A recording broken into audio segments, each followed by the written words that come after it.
L'actualité à Nancy et ailleurs.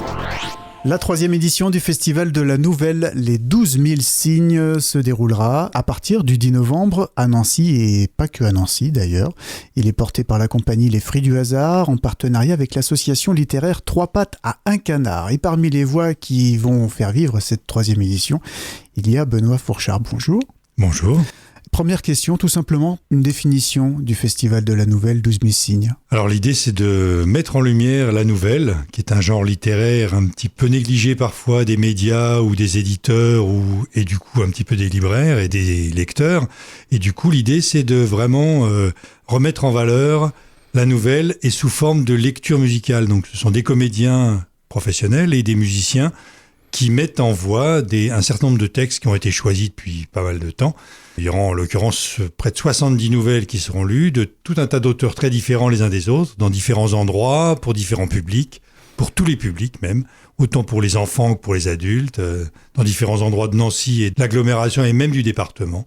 Donc voilà, et ça commence effectivement le 10 novembre. Effectivement, donc on va revenir un peu plus dans le détail après on va pas pouvoir bien sûr lister tout ce qui va se passer, il y a beaucoup de choses, mais il y aura quelques temps forts, les 12 000 signes. Pour nous expliquer pourquoi ce nom, tout simplement, c'est le nombre de caractères d'une nouvelle, maximum. C'est très arbitraire. C'est vrai. Disons que c'est une nouvelle qui fait à peu près 4 pages dactylographie. Enfin, nous, ce qui nous importait, c'était, en gros, c'est une nouvelle qui va faire à la lecture entre 15 et 20 minutes. Et ça nous paraissait important de lire des nouvelles pas trop longues.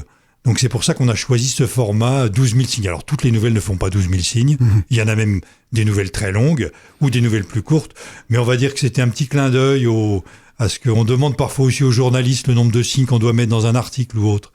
C'est l'idée que la nouvelle c'est un format court, 12 000 signes c'est plutôt court, et un format moyen on va dire. Et un format qui pourrait être accessible à des personnes qui n'ont pas forcément l'habitude de lire.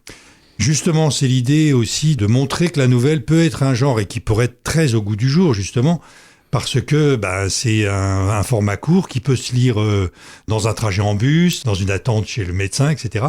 Et du coup, l'idée, c'est vraiment de remettre en valeur ça sous forme de la lecture. Donc, les gens sont auditeurs et reprennent goût aussi à ce sentiment qu'on nous raconte une histoire et mise en musique, qui plus est. C'est né en 2019. À chaque fois, il y a un auteur qui est mis en avant. Après Claire Castillon en 2019, donc, et Joël Egloff en 2021. C'est Marie-Hélène Lafont, cette année, qui a été d'ailleurs lauréate du prix Goncourt de la Nouvelle. C'était en 2016. Elle a eu plein d'autres prix. D'ailleurs, on va pas pouvoir les lister, ça ferait trop long. Alors, pouvez-vous nous la présenter en quelques mots, peut-être ? À chaque fois, on choisit évidemment des auteurs qu'on apprécie particulièrement. Claire Castillon, qui est une novelliste importante. Joël Egloff, qu'on connaît très bien. Moi, j'avais déjà travaillé sur un de ses textes aussi. J'avais adapté un de ses textes au théâtre. Donc on le connaît très bien, c'est un novelliste super. Et Marie-Hélène Lafont, donc elle a 2 casquettes, elle le dit elle-même, d'ailleurs elle est novelliste et romancière. Et on apprécie particulièrement ses nouvelles et vraiment on est très honoré qu'elle ait accepté d'être là, elle sera présente d'ailleurs à l'occasion d'une des soirées. Dans la nouvelle, il y a aussi un intérêt, stylistique, linguistique, il faut les travailler, comme elle dit elle-même, à l'os. Parfois, les textes sont souvent très épurés, et c'est ça qui nous intéressait beaucoup. Comment est-ce qu'on peut raconter toute une vie, toute une histoire en peu de mots et en peu de pages, quoi. Et Marie-Hélène Lafont, pour ça, elle est extraordinaire. Cela dit, il n'y aura pas qu'elle qui sera lue. Il y a bien d'autres auteurs qu'on apprécie beaucoup. 70 lectures, vous nous l'avez dit. Voilà, oui. 30 lieux différents. Trentaine de lieux différents, oui. Ouais. On va peut-être s'arrêter sur 3 dates. Il y a 3 dates un peu temps fort. Ça va commencer avec le 10 novembre. C'est l'ouverture. Voilà, l'ouverture qui aura lieu donc à la Douéra, à Malzéville, où là on devait avoir un auteur qui finalement se décommande parce qu'il est très demandé. Il s'agit d'Antoine Vauters qui, justement jusqu'à hier, il nous avait dit peut-être, etc. Puis en fait, il a eu lui-même le Goncourt de la Nouvelle en 2022 et il a eu le prix du Livre Inter, ce qui explique pourquoi il est très très pris. Cela dit, nous lirons quand même l'une de ses nouvelles. Ensuite, il y aura effectivement le samedi 12 novembre, où là, cette fois, on a un banquet littéraire qui se passe à la Brasserie du Marché, à Haussonville, où là, on lit une grande nouvelle, ce qu'on appelle une novella, justement de Marie-Hélène Lafont, et c'est justement le soir où elle sera présente. C'est une novella donc, qui représente une bonne heure de lecture, mais qui sera entrecoupée du repas. Et donc, c'est pour ça qu'on appelle ça un banquet littéraire.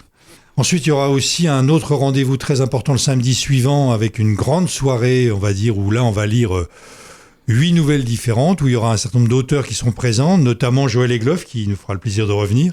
Et puis, donc, cette soirée se déroulera au LEM, en vieille ville, donc de Nancy, où là, on aura également une soirée qui démarrera à 19h et qui sera entrecoupée de petits grignotages, de rencontres avec les auteurs présents, éventuellement, il y aura une librairie aussi présente sur tous les sites du festival, donc on pourra aussi se faire dédicacer des livres des auteurs qui seront présents. Il y a aussi plusieurs médiathèques au cours de la semaine dans lesquelles on ira faire des lectures, notamment il y en a une à la Filoche le vendredi, à la Chaligny, le vendredi 18, où là il y aura également des auteurs présents, où il y a une thématique autour des liens familiaux. Une autre médiathèque aussi à Vendeuvre, la médiathèque Jules Verne, le vendredi soir également, où là ça sera autour de la thématique de l'humour. Donc à chaque fois on choisit des textes qui sont évidemment en lien avec les thèmes qu'on nous suggère. Il y a la médiathèque également de Saint-Max, où on sera le dimanche d'avant. Et puis il y a des collèges, lycées, enfin il y a plein d'endroits.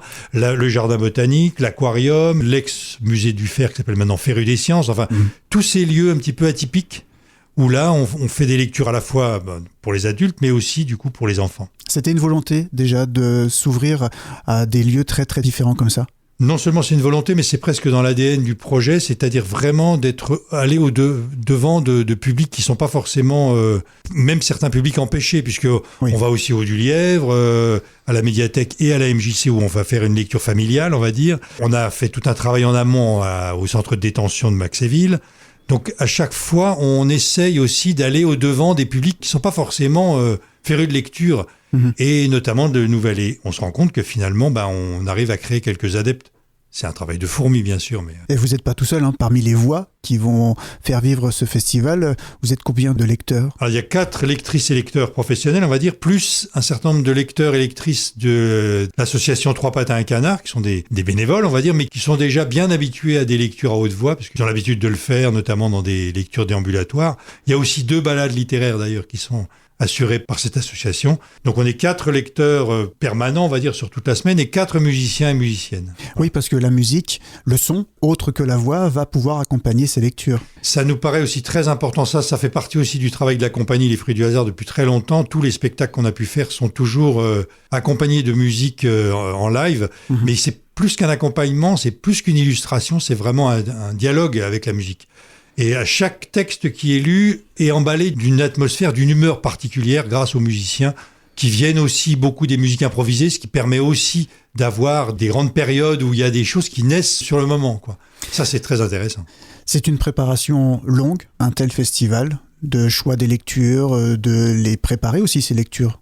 Alors, il y a un long travail, effectivement, de choix de textes, de connaissances. Enfin, moi-même étant nouvelliste, et j'ai eu souvent l'occasion de participer à des salons, etc. J'ai eu l'occasion de rencontrer un certain nombre d'auteurs de nouvelles et d'autrices, ce qui fait que j'ai une certaine connaissance. Et du coup, l'association avec laquelle on travaille également. Donc on a effectivement ce long travail de choix de textes, et il y en a plein qu'on aimerait faire, mais qui se mettent moins bien en bouche, ou qui sont un peu longs, ou qu'on rentre pas dans les thématiques, etc. Et puis après, là, on a 3 semaines de travail de répétition, quasiment 3 semaines, ça commence aujourd'hui jusqu'au 10 novembre, où là, effectivement, il faut se mettre tous ces textes en bouche, et surtout pour les musiciens, il faut que, comme chacun des textes va avoir une ambiance et une création musicale différente, il faut qu'à chaque fois, il y ait un long travail de préparation, de mise en bouche et de mise en son de ces différents textes, quoi. Donc avec beaucoup de rendez-vous prévus, une 70 lectures, une trentaine de lieux différents, 3 dates temps forts, donc le 10, le 12 et le 19 novembre. Pour refaire un peu son planning, comment on peut faire pour retrouver justement tous ces lieux, toutes ces dates, tous ces horaires? Le programme complet va être mis en ligne dès la fin octobre. Il y a un Facebook, 12 000 signes. Il y a le site de la compagnie Les Fruits du Hasard. Et puis il y a un certain nombre d'affiches et de brochures qui vont être distribuées dans différents coins de Nancy, pour informer le public, non seulement du festival, de l'existence, mais aussi de son détail. De chaque jour va être annoncé. Parce que tous les gens, évidemment, il y a un certain nombre de lectures qui seront plus dans des cadres, par exemple, lycée ou collège. Ça sera moins facile pour le grand public. Mais il y a au moins en tout 25 lieux proposés qui sont ouverts au public. Je précise que c'est gratuit, notamment dans les musées. Alors, pour les musées, il y a juste l'entrée du musée pour les plus de 26 ans. Mais sinon, toutes les lectures sont gratuites, bien entendu. Il y a aussi sur cette brochure et sur le programme qu'on va mettre en ligne des numéros de réservation au cas où. Mais a priori, donc tout est gratuit. Alors peut-être un dernier argument pour inciter peut-être les auditeurs à ouvrir leur curiosité justement à ces lectures et à découvrir cette forme d'écriture. Il y a des grands auteurs, mine de rien, qui ont écrit pour la nouvelle, donc qu'on connaît, évidemment. On a cité Marie-Hélène Lafon, mais il y a aussi Mélisse de Carangal, une autrice qu'on aime beaucoup. On a déjà lu une de ses novellas il y a 2 ans. Là, on remet en lecture. Elle vient de publier un recueil de nouvelles il y a 1 an. Donc, on est très content de mettre en lecture. La nouvelle n'est en aucun cas un ballon d'essai pour écrire du plus long. Ce que je veux dire, c'est que la preuve est que ces grands auteurs, Franz Bartelt aussi, qui est un auteur très réputé en roman et aussi en nouvelles, c'est un genre complètement différent. Et là, j'en parle plus de l'intérieur, mais c'est vrai que c'est une écriture qui fait qu'on peut arriver à toucher, à raconter une histoire, ce que je disais tout à l'heure, en très peu de mots et en très peu de pages et en très peu de temps dédié à ça pour le lecteur. 12 000 signes, de nombreuses occasions de vivre ces histoires différemment. C'est à partir du 10 novembre. Merci beaucoup, Benoît Frouchard. Merci beaucoup. L'actualité à Nancy et ailleurs. C'est sur Fudget. Pour y participer, contactez-nous au 03 83 35 22 62.